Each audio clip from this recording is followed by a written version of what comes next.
यह कहानी है एक ऐसे मुस्लिम बादशाह की जो अपनी हुकूमत की अजमत के लिए मशहूर था, मगर उसके दिल में हमेशा यह खौफ रहता कि क्या वह अपनी रियासत पर इंसाफ और अमन का हुकूमत कायम कर पाया है या नहीं। सल्तनत ए नूरिस्तान के बादशाह सुल्तान इब्राहिम पूरे इलाके में अपनी बहादुरी और इंसाफ के लिए जाने जाते थे। उनके रहन सहन से लेकर उनके फैसले तक सब में ताकत, रहमत और इंसाफ झलकता था। उनकी रियासत में अमन, चैन और खुशहाली का दौर था।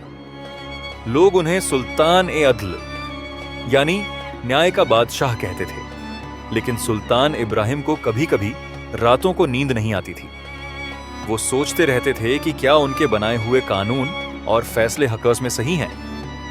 क्या हर शख्स की जरूरतें पूरी हो रही हैं?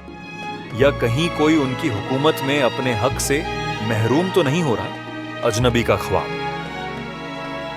एक रात सुल्तान ने एक अजीब ख्वाब देखा। ख्वाब में एक अजनबी उनके सामने आकर कहता है, सुल्तान, तुम्हारी हुकूमत में सब कुछ सही नहीं है। तुम्हें कुछ ऐसा पता चलेगा जो तुम्हारे होश उड़ा देगा। अजनबी की यह बात सुनकर सुल्तान का दिल बैठ गया। जब उनकी आंख खुली तो वह परेशान हो उठे।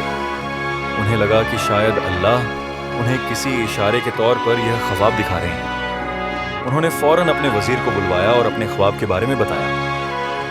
वजीर ने सलाह दी कि शायद यह अल्लाह का इशारा है कि वह अपने राज्य की हालत खुद जाकर देखें। रियासत का भेस बदलकर सफरत सुल्तान ने फैसला किया कि वो अपनी पहचान छुपाकर अपनी सल्तनत का दौरा करेंगे। वो एक आम आदमी का भेस बनाकर अपने चंद वफादारों के साथ निकल पड़े। उनका पहला पड़ाव सल्तनत का एक छोटा सा गांव था, जहां उन्होंने एक बेहद गरीब आदमी को देखा जो अपने बच्चों के साथ भूखा था।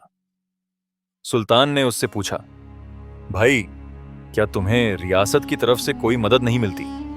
वह आदमी बोला, कौन सुनेगा हमारी। कहते हैं कि सुल्तान बहुत इंसाफ पसंद है, मगर हमारे तक तो किसी का ध्यान नहीं आता। हमारे इलाके के काजी तक शिकायत पहुंचाते हैं, लेकिन वो तो बस रिश्वतखोर निकले। यह सुनकर सुल्तान का दिल बैठ गया। वह समझ गए कि उनके नीचे काम करने वाले अफसर बेईमानी कर रहे हैं और उनके नाम पर लोग भूखे मर रहे हैं। सिटी गांव में गायब बच्चे। जैसे जैसे सुल्तान आगे बढ़ते गए, उन्हें जगह जगह अपनी रियासत के लोगों की दिक्कतें दिखने लगी। मगर जब वह एक छोटे से गांव में पहुंचे तो उन्होंने सुना कि यहां के कुछ बच्चे अचानक से गायब हो रहे हैं। यह बात सुनकर सुल्तान चौंक गए। उन्होंने गांव वालों से बात की और पता चला कि किसी ने बच्चों को रात के अंधेरे में उठाया है और उनकी कोई खबर नहीं मिल रही। सुल्तान ने अपने साथियों से कहा, यह मामला काफी अजीब है, मैं इसे हल करना चाहता हूं।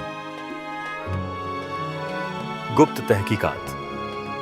उस रात सुल्तान ने गांव में छुपकर इंतजार किया। आधी रात के करीब उन्होंने कुछ अजीब हरकतें देखी। एक आदमी छुप छुप कर बच्चों को उठा रहा था और उन्हें पास के जंगल में ले जा रहा था। सुल्तान ने फौरन अपने साथियों को इशारा किया और उस आदमी का पीछा किया। जंगल में पहुंचकर उन्होंने देखा कि एक खुफिया जगह पर कुछ लोग बच्चों को जबरदस्ती मजदूरी करवा रहे थे। सुल्तान ने अपने साथी सैनिकों के साथ मिलकर उस गिरोह को पकड़ लिया और बच्चों को आजाद करवा दिया। यह गिरोह उनके ही एक बड़े अफसर का था जो अपनी ताकत का गलत इस्तेमाल कर रहा था। फैसला और इबरत। जब सुल्तान वापस अपने महल में लौटे तो उन्होंने उस अफसर और उसकी पूरी टोली को सल्तनत के सामने कड़ी सजा दी। उन्होंने ऐलान किया कि अब से हर जिले में एक ऐसा शख्स तैनात किया जाएगा जो सीधे बादशाह को हर हालात की जानकारी देगा, ताकि कोई भी गरीब या मजलूम अपने हक से महरूम न रहे। सुल्तान इब्राहिम ने फिर से अपनी सल्तनत में अमन और इंसाफ का निजाम कायम कर दिया। अब वह यह जान चुके थे कि हुकूमत सिर्फ महल में बैठकर नहीं की जा सकती, बल्कि लोगों के बीच जाकर ही असल हुकूमत और इंसाफ का मकसद पूरा होता है। यह कहानी सुल्तान इब्राहिम के इंसाफ, हिम्मत और अपने रियाया के प्रति उनकी जिम्मेदारी का अक्स है।